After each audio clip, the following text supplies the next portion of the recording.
Governor Tim Walz is desperately trying to save his political career. The more we're finding out about the Somali fraud ring in Minnesota, the more astronomical the numbers continue to rack up. The fraud isn't just a few million. It's not just a few hundred million. It's not even just a few billion. Federal prosecutors just dropped a bombshell that changes everything. And the Democrat casualties are just beginning. Hey gang, it's me, Dr. Steve, your Patriot Professor, bringing you breaking news and analysis you're not going to get anywhere else. So make sure to smack that bell and subscribe button. When word got out that the Feed Our Future embezzling scandal among the Somali community in Minneapolis had hit over $250 million, federal prosecutors told us it was just the tip of the iceberg. Investigators have now uncovered an astonishing 14 state-run Medicaid programs that they say were riddled with fraud. Since 2018, these programs paid out $18 billion of our tax monies to what are now being exposed as money laundering fronts who appear to have walked away with a staggering $9 billion. You heard that right. Half of the money that went to these state-run Medicaid programs, half of the $18 billion was stolen. Here's Assistant U.S. Attorney Joe Thompson. The magnitude of the fraud in Minnesota cannot be overstated. It's staggering amounts of money that have been lost. But it's not just about the money that's been stolen and wasted. This is a problem that's caused all of us to question what kind of state we live in. I think it's eroded our sense of collective statewide self-esteem and confidence.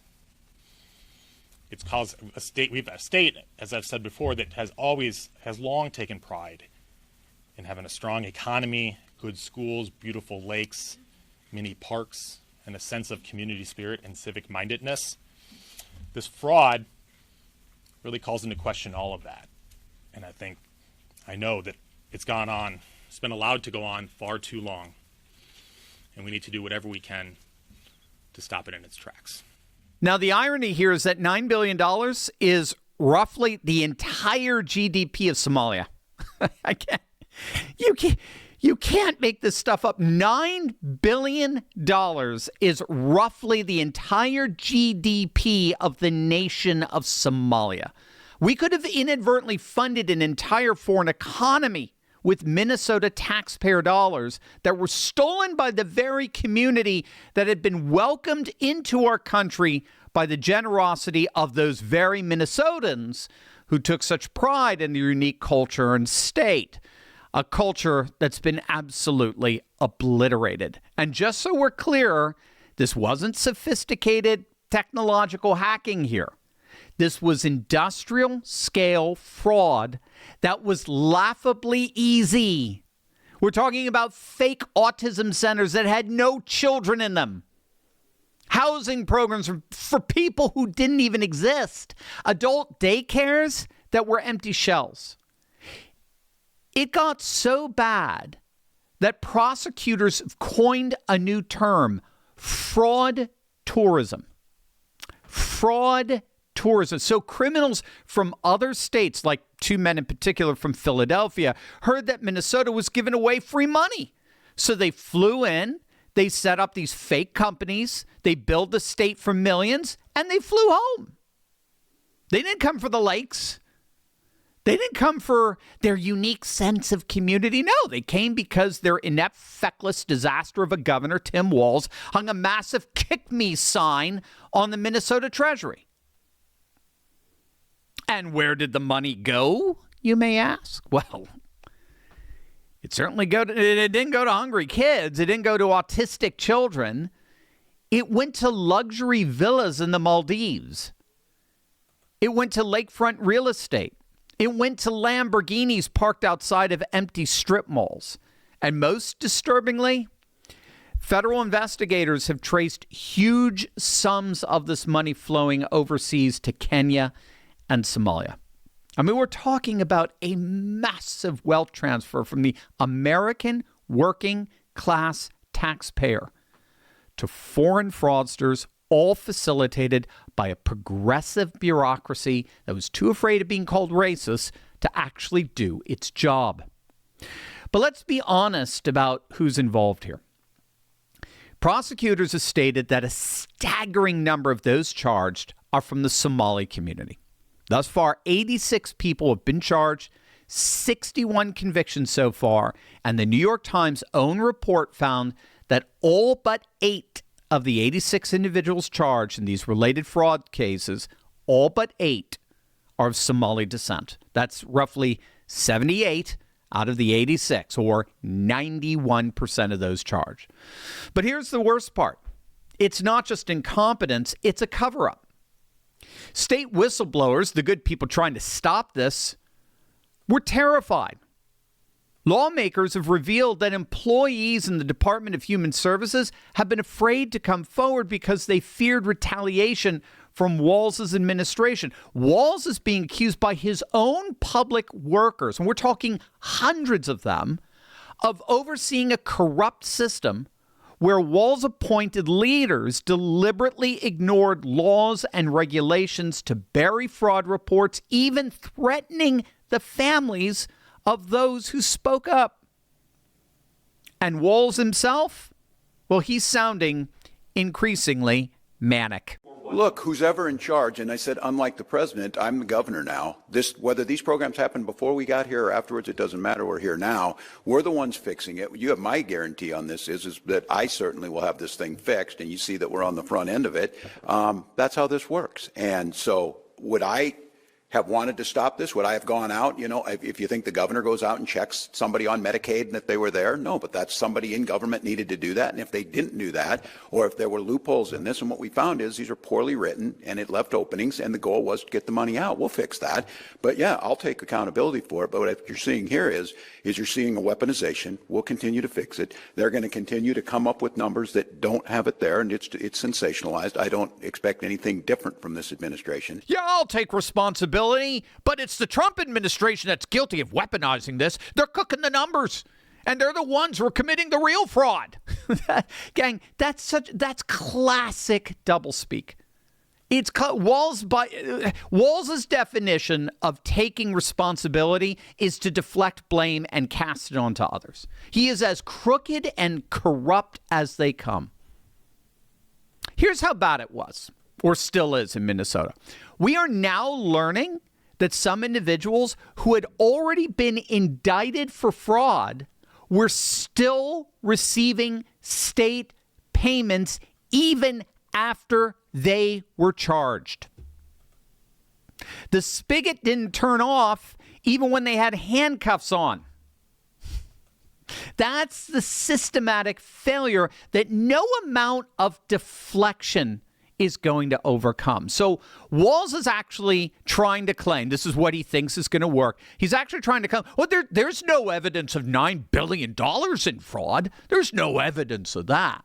He says prosecutors are just speculating, and that this is a political hit job from Washington, from the dictator in the White House. I mean, he's literally arguing with the federal prosecutors who are putting these people in prison. He's fighting the people solving the crime instead of fighting the criminals. But unfortunately for Walz, the evidence is piling up. And it's not just pointing to the $9 billion of fraud. The evidence for who's at the center of this corruption is pointing straight at him. Wait until you see this. But first, if you are one of the more than 50 million Americans who struggle with joint pain and arthritis, I mean, you know, even the simplest of movements can be so difficult. And while there is no known cure, experts agree that reducing inflammation is key to maintaining mobility, comfort, and quality of life. So that's why so many people are turning their attention back to one of the most studied and trusted medicines in the entire world, ivermectin. It's been prescribed globally for more than 30 years and even earned the Nobel Prize in Medicine for its proven ability to fight parasites while supporting overall health. New research also explores how it might help modulate inflammation, providing a foundation for immune and cellular balance. But here's something most people don't know. About 58% of the world's ivermectin supply actually comes from China and 75% from Asia overall. Not the wellness companies.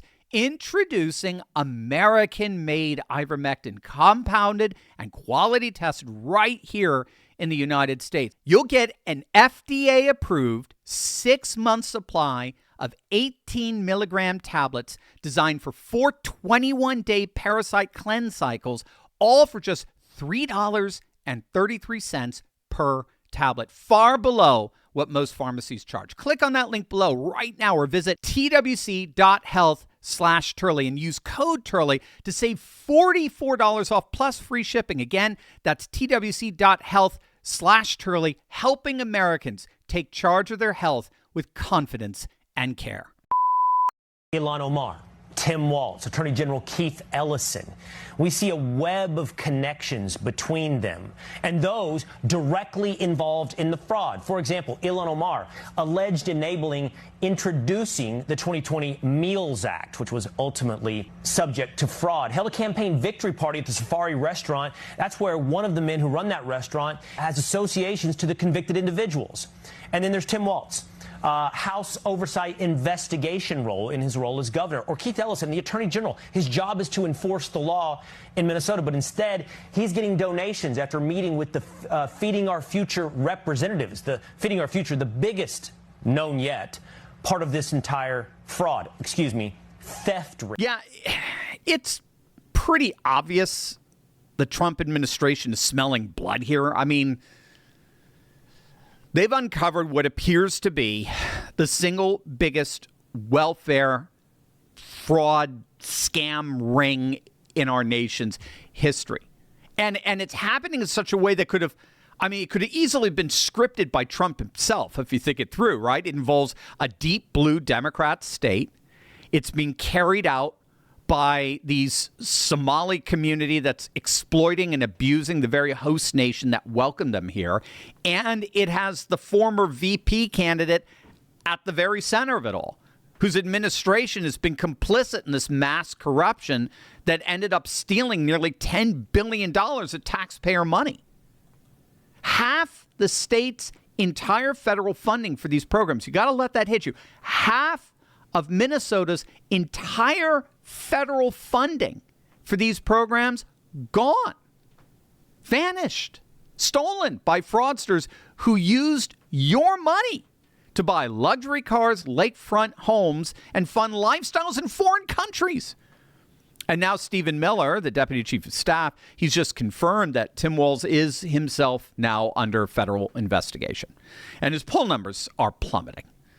The latest polls are showing that 46% of Minnesotans plan on voting for the Republican gubernatorial nominee, with just 40% backing Walz. But this isn't just about Minnesota.